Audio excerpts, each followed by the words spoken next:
Class 11th। Hope आप सब fine हैं, अपने आप पढ़ाई अच्छे से कर रहे हैं। Welcome back to my YouTube channel Priya Kosha #ICAN। और हम लोग आपके साथ डिस्कस कर रहे थे जनरल एंट्रीज। आज हम जनरल एंट्री के अंदर एक मोस्ट इंपॉर्टेंट टॉपिक डिस्कस करेंगे जो है डिस्काउंट। अभी आपको 2 टाइप्स ऑफ डिस्काउंट पढ़ना है, जो है ट्रेड डिस्काउंट और cash discount. Okay, so have a look at this. Trade discount क्या होता है? जब आपने बहुत बड़ी अमाउंट में कोई परचेज किया अपने डीलर्स के साथ, तो आपको वो इतनी बड़ी परचेज करने पे एक डिस्काउंट देता है, उसको हम बोलते हैं ट्रेड डिस्काउंट। और इस अकाउंट की, इस वाले डिस्काउंट की कोई भी जनरल एंट्री नहीं बनती। तो आपको याद रखना है कि जब आप ट्रेड डिस्काउंट की कैलकुलेशन करेंगे, so you have to do the calculation तो आप करेंगे। फॉर एग्जाम्पल, आपने 5 लाख रुपीज की कोई प्रोडक्ट परचेज किए जिसपे आपको 10% का ट्रेड डिस्काउंट मिल गया, तो आपका डिस्काउंट कितना हो गया? 50,000। तो आपको जो बुक्स में एंट्री बनानी है अपनी जनरल में 4,50,000 से बनाओगे। बट बेटा, ये जो 50,000 की जनरल एंट्री है, ये कहीं भी दिखेगी ही नहीं, ये बस आपके वर्किंग नोट में नजर आएगी। वर्किंग नोट क्या होता है? रफ वर्क जो बेसिकली हम बनाते हैं अकाउंट्स का, उसको हम वर्किंग नोट कहते हैं। और दूसरी तरीके का जो आपका डिस्काउंट होगा वो आपका हो जाएगा कैश डिस्काउंट। दूसरा डिस्काउंट कौन सा हो जाएगा? Cash discount. कैश डिस्काउंट में क्या होता है बेटा? कैश डिस्काउंट वो डिस्काउंट होता है जो प्रॉम्प्ट पेमेंट, मतलब अगर आप कैश पेमेंट अभी के अभी कर देंगे तो उसके लिए जो आपको डिस्काउंट मिलता है उसको हम कैश डिस्काउंट बोलते हैं। और इसकी एंट्री हम बुक्स में बनाते हैं किस नाम से? डिस्काउंट रिसीव या डिस्काउंट अलाउड के नाम से। अगर डिस्काउंट मिल रहा है तो रिसीव्ड हो जाएगा, और अगर आप डिस्काउंट दे रहे हो तो अलाउड हो जाएगा। डिस्काउंट अलाउड एक्सपेंस होगा, डिस्काउंट रिसीव्ड इनकम होगी। Got my point? इसकी जनरल एंट्री बनेगी, कैश डिस्काउंट की जनरल एंट्री बनेगी। ठीक है, और अब बनेगी कैसे? मान लो 10% का आपको ट्रेड डिस्काउंट मिला था और फिर आगे आपने इस पे फिर से 10% का कैश डिस्काउंट दिया, तो हम 10% किस पे कैलकुलेट करेंगे? 5 लाख पे? नहीं, हम 10% अगला 10% किस पे कैलकुलेट करेंगे? इस 4,50,000 पे, जिसकी पेमेंट उसे करनी थी डीलर को। ठीक है, तो इस पे 10,000 का फिर से डिस्काउंट मिलेगा जो 45,000 हो जाएगा, और रिमेनिंग 4,05,000 की अब आपको पेमेंट करनी होगी। और इस 45,000 की हम जनरल एंट्री बनाएंगे। आई होप सो आपको एक समझ आ गया हो। कितने टाइप के अकाउंट्स? 2 टाइप के डिस्काउंट्स। कौन कौन से? Trade discount, cash discount. Trade discount calculate करते हैं, कैश डिस्काउंट भी कैलकुलेट करते हैं, पर ट्रेड डिस्काउंट की जनरल एंट्री नहीं बनती और कैश डिस्काउंट की जनरल एंट्री बनती है। फटाफट एक क्वेश्चन से भी इसको समझने की कोशिश करते हैं। तो एक क्वेश्चन नंबर 4 है आपकी ही बुक का, विकी गोयल, जिसका हम क्वेश्चंस यूजुअली सॉल्व करते हैं। So let's solve question number 4 of the book.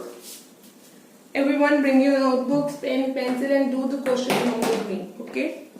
No one will sit idle. आप साथ साथ सॉल्व करते रहोगे तो आपके लिए बहुत फायदेमंद रहेगा। फटाफट फॉर्मेट बनाते हैं। आई होप सो अभी तक फॉर्मेट सबको याद हो गया होगा। सबसे पहले क्या आती है? डेट, देन पर्टिकुलर्स,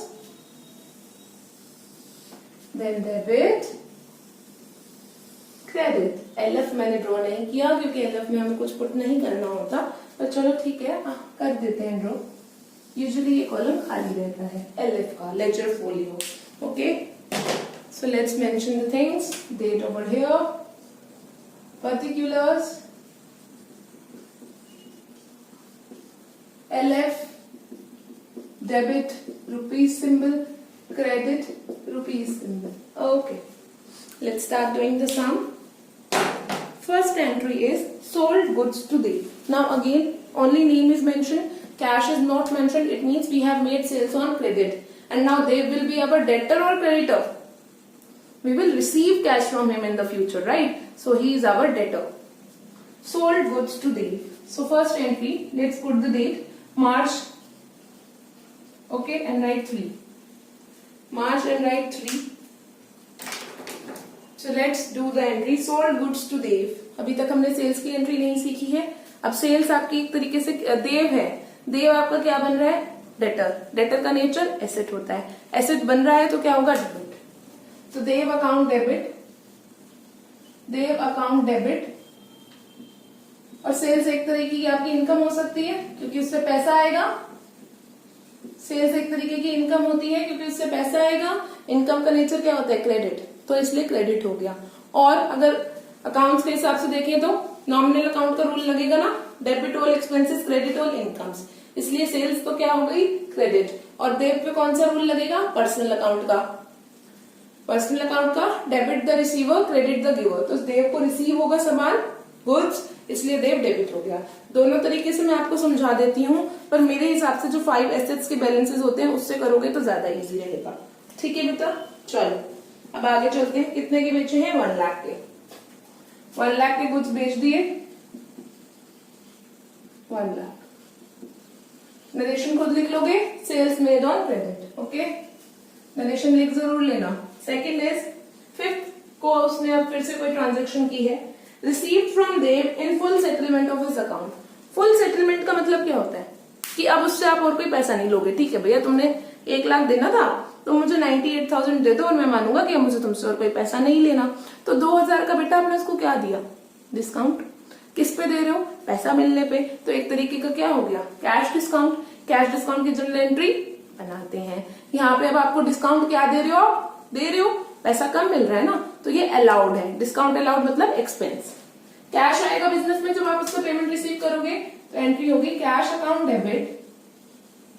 कैश आएगा बिजनेस में, कितने से आया, 98,000। डिस्काउंट अलाउड हमारा एक्सपेंस होता है। Discount allowed account debit to Dev account. ठीक है, कितने का डिस्काउंट दे दिया, 2,000 का, और देव को पूरे 1 लाख से खत्म कर दिया, राइट ऑफ कर दिया। पहले डेबिट किया था, क्रेडिट हो गया, मतलब देव हो गया राइट ऑफ। एंट्री बन जाएगी, नरेशन बन जाएगी, amount receive from Dev in full settlement. और जनरल एंट्री क्या बनी, cash debit discount allowed debit to Dev. Cash business में आया इसलिए डेबिट किया, डिस्काउंट अलाउड एक एक्सपेंस बना इसलिए डेबिट किया, देव खत्म हो गया, राइट ऑफ हो गया, इसलिए उसको क्रेडिट किया। ठीक है, अगला sold goods to Manmohan. Again cash नहीं लिखा, सेल्स की है सिर्फ 6 तारीख को, 6 डेट को। तो आप क्या करोगे, सेल्स की एंट्री बनाओगे, Manmohan account debit, Manmohan will be our debtor now, Manmohan account debit to sales account, Manmohan account debit to sales account. Narration will be sales made on credit for ₹80,000। Next transaction, Manmohan returned goods. अब देखो goods में मैंने आपको बताया था 5 तरीके के नाम होते हैं, purchases, sales, purchase return, sales return और स्टॉक।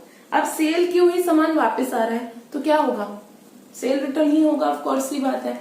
अब यहाँ पे देखो, मनमोहन से आपको 80,000 रुपए लेने थे, पर उसने 1,000 रुपए का सामान आपको वापस कर दिया, तो मनमोहन को 1,000 रुपए से कम करेंगे ना, तो क्या होगा, entry sales return account debit, नया अकाउंट बनेगा एक, सेल्स रिटर्न अकाउंट डेबिट, और मनमोहन को क्रेडिट कर देंगे। तो अब मनमोहन हमारा कितने का उधार पे रह गया, 1,000 का सामान तो उसने वापस ही कर दिया, मतलब हमें मनमोहन से कितने रुपीस लेने हैं, 79,000 रुपीस लेने हैं। 80,000 लेने थे, 1,000 का सामान उसने वापस कर दिया, तो 1,000 रुपए से हमने मनमोहन को क्रेडिट कर दिया, मतलब कम कर दिया, क्योंकि वो डेटर था और डेटर का नेचर क्या होता है, डेबिट, एसेट होता है, कम करना है तो क्या करेंगे, credit. Next journal entry is receive from Manmohan in full settlement of his account 78,200। अब ध्यान से समझना, यहाँ पे मैं आपको वर्किंग नोट करके दिखा देती हूँ इसका। गुड्स कितने के बेचे थे, 80,000 के। सेल्स रिटर्न कितने का हो गया, 1,000 का। कितने बचे, 79,000। रिसीव कितने हो रहे हैं आपको, 78,200 फुल सेटलमेंट में। तो आपको कितने का डिस्काउंट दे दिया आपने, 800 रुपीज का आपने उसको क्या दे दिया, कैश डिस्काउंट। ठीक है, अब यहाँ पे ये कंफ्यूजन मत करना कि मैम 80,000 में से क्यों नहीं माइनस किया। बेटा 80,000 में से इसलिए माइनस नहीं किया क्योंकि उसने 1,000 रुपीज के गुड्स हमें क्या कर दिए थे, वापस कर दिए थे।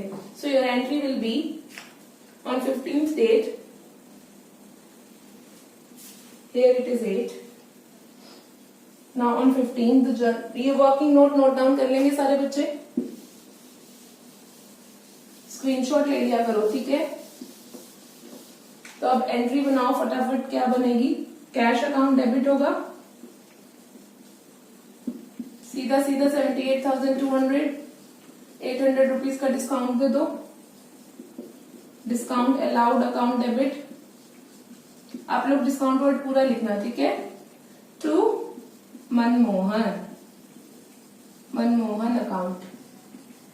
Journal entry done or narration will be Manmohan account settled. Manmohan account settled by receiving the payment or payment received from Manmohan. You can make any relation. Okay. So your amount will be 79,000 will come over here. So our next journal entry is, next question is, or transaction is, received cash from Ram and discount allowed. आप किसी राम, आपको कोई debtor हो सकता है, इसके बारे में आपको पहले नहीं बताया, बस इतना बता दिया कि अब आपको उससे पैसा मिल रहा है। कितना पैसा मिल रहा है? 19,500, और उसको आपने डिस्काउंट अलाउ कितना किया है? 500। तो इसकी जर्नल एंट्री तो आप लोग बना लोगे। ये वाली जर्नल एंट्री मैंने आपके लिए छोड़ दी, ये आपका होमवर्क, ये करके देखना। Next is paid cash to Pavan and discount receive from him. अब हम कैश पे कर रहे हैं और हमें डिस्काउंट मिल रहा है, तो डिस्काउंट रिसीव्ड हमारी इनकम होगी। ये वाली जर्नल एंट्री मैं आपके साथ बनाती हूँ, डिस्कस करती हूँ 20th डेट को। इसमें मैंने 16th डेट की जर्नल एंट्री नहीं बनाई, वो अब आपके लिए होमवर्क सेम ऐसे बनेगी। Cash received 19,500, discount allowed 500 to Ram. Okay, अब 20th की देखते हैं। Paid cash to Pavan. बेटा पवन आपका क्या रहा होगा? क्रेडिटर, इसलिए आप उसको पेमेंट कर रहे हो। क्रेडिटर का नेचर होता है क्रेडिट, अब उसको खत्म करना है तो उसको करेंगे डेबिट। पवन अकाउंट डेबिटेड। कितने से डेबिट करेंगे? जितना टोटल आपको पवन को पे करना था, 5,000 पे करने थे, तो 5,000 से पूरा ही खत्म करोगे ना। अगर सिर्फ 4,700 से खत्म करोगे तो 300 रुपए तो उसके अकाउंट में दिखते रहेंगे हमेशा। तो जितनी अमाउंट आपको डेटर से लेनी होती है या जितनी आपको क्रेडिटर को देनी होती है, वही अमाउंट उनके अकाउंट्स में हमेशा दिखेगी। कम वाली अमाउंट हमेशा डिस्काउंट रिसीव या डिस्काउंट अलाउड में दिखती है। याद रखना, टोटल अमाउंट दिखती है हमेशा उनके अकाउंट्स के सामने। जैसे यहाँ पे मनमोहन के सामने 79,000 पूरी दिख रही थी। टू कैश बिजनेस से गया, टू कैश अकाउंट, और टू डिस्काउंट रिसीव्ड हुआ आपको, तो ये आपकी इनकम हो गई। इनकम का नेचर क्रेडिट, इसलिए ये भी क्या हो गई? क्रेडिट। 4,700 से कैश चला गया, 300 रुपए का डिस्काउंट मिल गया। Next transaction, sold goods to Varun of the list price 25,000 at 20% trade discount. Trade discount की जनरल एंट्री नहीं बनेगी, सिंपल एंट्री बनाओ। Sold goods to Varun, cash पे बेचे? नहीं। किस पे बेचे? क्रेडिट पे। तो एंट्री बनेगी 25th डेट को, वरुण आपका डेटर बनेगा। Varun debit to sales account, to sales account. और यहीं पे हम कैलकुलेशन कर लेते हैं। 25,000 के गुड्स थे और 20% डिस्काउंट दिया है, पर बेटा इसकी टू डिस्काउंट अलाउड एंट्री नहीं बनेगी क्योंकि ये ट्रेड डिस्काउंट था, याद रखना। 20% ट्रेड डिस्काउंट कितना हो जाएगा? 5,000। तो कितने से एंट्री बनेगी? सीधा 20,000 से। 20,000 से सीधा एंट्री बनेगी। अभी तक आपने सारी एंट्रीज में जो डिस्काउंट अलाउड या डिस्काउंट रिसीव दिखाया था, वो क्यों दिखाया था? क्योंकि वो सारे थे कैश डिस्काउंट। ये कौन सा डिस्काउंट था? ट्रेड डिस्काउंट, इसलिए इसकी जनरल एंट्री नहीं बनी। आज के लिए एक क्वेश्चन हो गया है, अब नेक्स्ट क्वेश्चन अगली क्लास में करेंगे। तब तक आप लोग पढ़ते रहें, खूब खुश रहें और अपना खूब ध्यान रखें। Bye bye everyone.